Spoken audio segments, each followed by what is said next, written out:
Tadi dia bahkan berkata mau Rahel yang berada di atas 10 ribuan orang.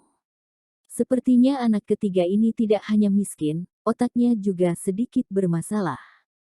Piccolo, karena masalah pernikahan sudah pasti, nanti sore aku akan segera mengirim mahar ke sini. Begitu mahar diserahkan, masalah pernikahan sudah pasti tidak akan mengalami perubahan lagi. Si tua Ong sedikit tidak tega, kakek keduanya Apollo, apakah tidak terlalu buru-buru? Sore nanti aku harus menyiram tanaman, tidak ada waktu luang. Atau tidak, kita atur hari lain saja, Piccolo, siram tanaman itu masalah apaan? Nanti aku suruh orang untuk menyiramnya. Masalah ini ditetapkan begitu saja, kesombongan Piccolo membuat si tua Ong sama sekali tidak berani membantah. Para tetangga mulai meninggalkan tempat, sampai akhirnya Piccolo dan Apollo juga pulang. Rahel berdiri dan berjalan ke kamar dengan wajah yang putus asa. Begitu berputar balik badan, air matanya pun tidak bisa menahan diri lagi. Rahel juga tidak berani menyeka air mata, dia takut ayah melihatnya. Si tua Ong tiba-tiba bersuara, Rahel. Rahel berhenti berjalan, kenapa, ayah? Rahel tidak berputar balik badan, dia takut orang tuanya sadar dia sedang menangis. Pong. Siapa tahu si tua Ong langsung berlutut kepada Rahel. Ayah tidak berguna, tidak bisa melindungi kamu dengan baik. Ayah bersalah kepadamu. Biarkan ayah bersujud kepadamu. Huhu. Rahel tidak bisa mengontrol emosinya dan mulai menangis dengan sakit hati. Rahel berputar balik badan dan memeluk si tua Ong. Ayah, masalah ini bukan salahmu, ini adalah pilihan aku sendiri. Ayah, hari ini adalah hari besarku. Kita jangan nangis. Pada saat ini, Ibu Ong juga berjalan kemari. Dia memeluk Rahel dan menangis dengan sedih, anak gadisku yang malang. Satu keluarga 3 orang, berpelukan dan menangis dengan sedih. Mendengar suara tangisan, Reka Valkyrie pun berjalan keluar. Adegan di hadapan membuat Reka Valkyrie sangat sakit hati. Rahel segera menyeka air matanya. Melihat foto yang dipegang Reka Valkyrie, dia memaksa dirinya untuk tersenyum. Tahun lalu rumah kita kebakaran. Foto ini hampir saja ikut terbakar. Waktu itu, ayah yang bergegas masuk dan menyelamati foto ini. Tapi sudut foto tetap terbakar dan membentuk sebuah lubang besar. Sementara kaki ayah yang memang cacat juga ikut terbakar. Reka Valkyrie segera berjalan kemari dan membuka celana si tua Ong. Kaki si tua Ong dipenuhi oleh bekas luka bakar. Bahkan ada banyak bagian sudah bernanah. Reka Valkyrie menarik nafas dalam, berusaha mengontrol emosinya. Kak Rahel, pergi panasin sebaskom air. Aku mau bersihkan luka ayah. Baik, Rahel mengangguk dan berjalan ke dapur. Sementara Reka Valkyrie mengeluarkan ponselnya dan menelpon ke kepala pelayan, carikan dokter terbaik di seluruh kota untuk mengobati penyakit ayah angkatku. Tempat ini sama sekali tidak ada obat herbal, Reka Valkyrie sehebat apapun tidak bisa mengobati luka si tua Ong, sehingga dia hanya bisa memanggil dokter kemari. Saya akan segera mengurusnya, kepala pelayan menjawab. Si tua Ong tersenyum dengan pahit. Anak ini, jangan-jangan otaknya benar bermasalah. Mengapa berkata seperti itu? Dokter terbaik di seluruh kota, mereka mau antri booking konsultasi bersamanya saja tidak bisa, mana mungkin bisa meminta dia datang ke desa kecil ini secara pribadi untuk mengobati penyakit pasien. Waktu siang, Ibu Ong menahan rasa sakit hati dan memasak beberapa lauk yang enak. Si tua Ong yang tidak ada suasana hati untuk makan hanya terus minum bir. Sementara Reka Valkyrie makan seperti serigala yang kelaparan. Makanan yang familiar.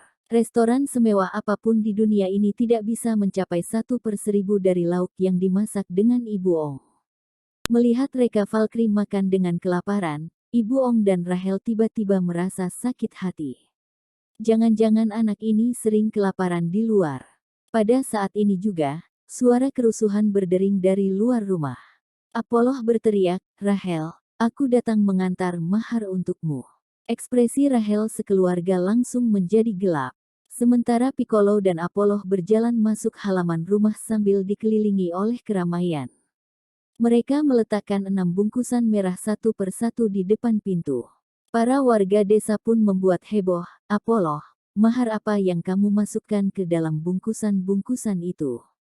Apollo menjawab dengan ekspresi yang sombong, sampingkan rokok dan bir anggur terkenal, setiap bungkusan ini ada 22 juta. Total 132 juta, melambangkan masa depan yang lancar. Wow, para warga desa menjadi semakin rusuh. Lebih dari 100 juta. Apollo, kamu benar-benar sangat sayang Rahel. Kalau aku tahu mahar yang kamu beri sebanyak ini, dulu aku pasti akan menikahkan anak gadisku kepadamu. Rahel, kamu lihat Apollo mengeluarkan begitu banyak uang untukmu. Dia benar-benar tulus menyayangi kamu harus menghargai dia. Reka Valkyrie tercengang di tempat, 132 juta sudah cukup membuat para warga desa kaget sampai begini. Tingkat kemiskinan desa ini sudah melebihi imajinasi Reka Valkyrie. Apollo, Rahel, terimalah mahar dariku. Rahel mengangguk dengan ekspresi yang putus asa. Baik, setelah itu, Rahel pun bermaksud untuk membawa mahar ke dalam rumah. Sesuai dengan aturan budaya, begitu mahar masuk ke rumah, Rahel sudah menjadi orang Apollo secara resmi. Sementara pada saat itu, Reka Valkyrie tiba-tiba menghentikan Rahel. Kak Rahel, jangan buru-buru. Apollo pun memarahi Reka Valkyrie, anak ketiga, kamu mau buat apa? Jangan sembarang bertingkah di saat seperti ini, bawa sial, kamu tidak mau Rahel bernasib buruk di masa depan, kan? Reka Valkyrie mengabaikan Apollo, dia tersenyum kepada Rahel dan berkata, Kak Rahel, kamu coba dengar. Rahel dan para warga desa semuanya merasa bingung, dengar apa? Namun, mereka semuanya pun diam dan mendengar dengan cermat. Mereka mendengar suara mesin yang samar dari kejauhan. Setelah beberapa saat, salah satu warga desa berkata dengan suara kecil, sepertinya ada mobil mewah yang datang. Iya, sepertinya tidak hanya satu mobil juga. Ayo, kita pergi lihat, para warga desa pun bergegas keluar dari halaman.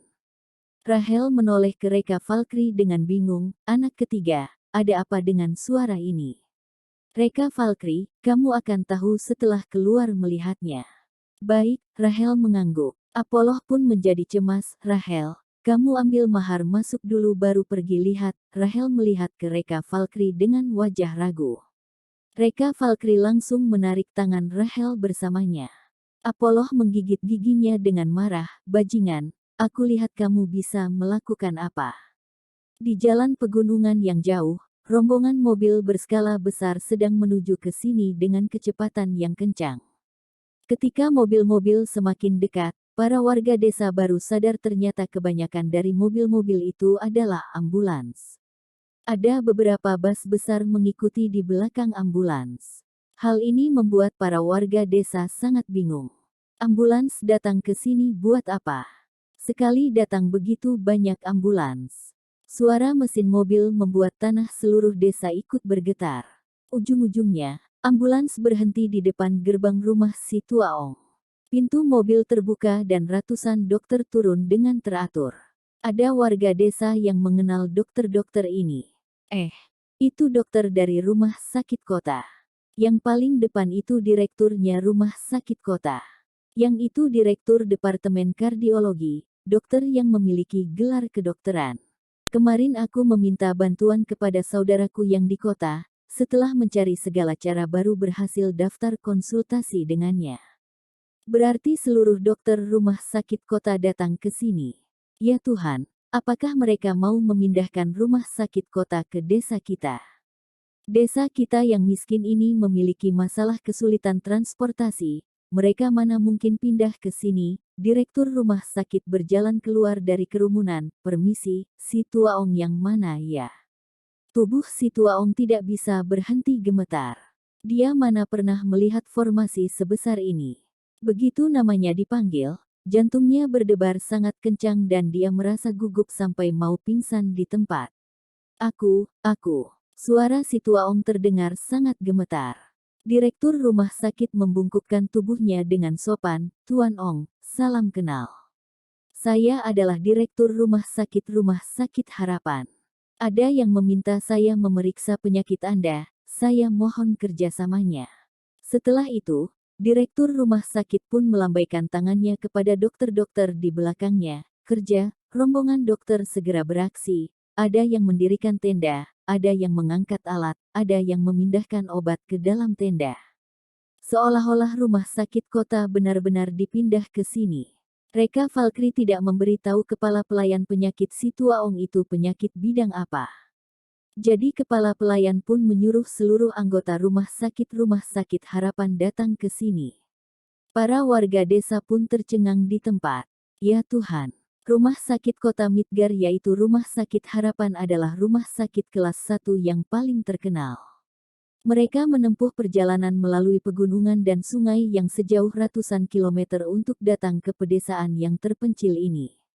Hanya untuk mengobati penyakit si Tuaong yang miskin. Ini terlalu tidak masuk akal. Di bawah undangan ramah direktur rumah sakit, si Tuaong mengikutinya masuk ke tenda dengan tubuh yang gemetar. Si Tuaong sama sekali tidak bisa merasa senang. Dia merasa sangat ketakutan. Sementara Rahel terus menelan air liurnya, ini, kenapa bisa begini? Siapa yang menyuruh mereka untuk mengobati penyakit ayahku? Reka Valkri memegang tangan Rahel, Kak Rahel, tahan dirimu. Ini baru permulaan saja. Di belakang masih ada kejutan lebih besar yang sedang menunggumu. Mata Rahel membesar, anak ketiga, kamu jangan bilang kamu yang suruh mereka. Haha. Apollo yang di samping tidak bisa menahan diri dan tertawa, dia. Haha, kamu terlalu memandang tinggi dia. Kalau seorang pekerja yang memindahkan batu bata bisa mengundang dokter rumah sakit rakyat ke sini, aku akan makan kotoran untukmu. Sebenarnya ini adalah salah satu dari bagian mahar yang aku berikan kepadamu.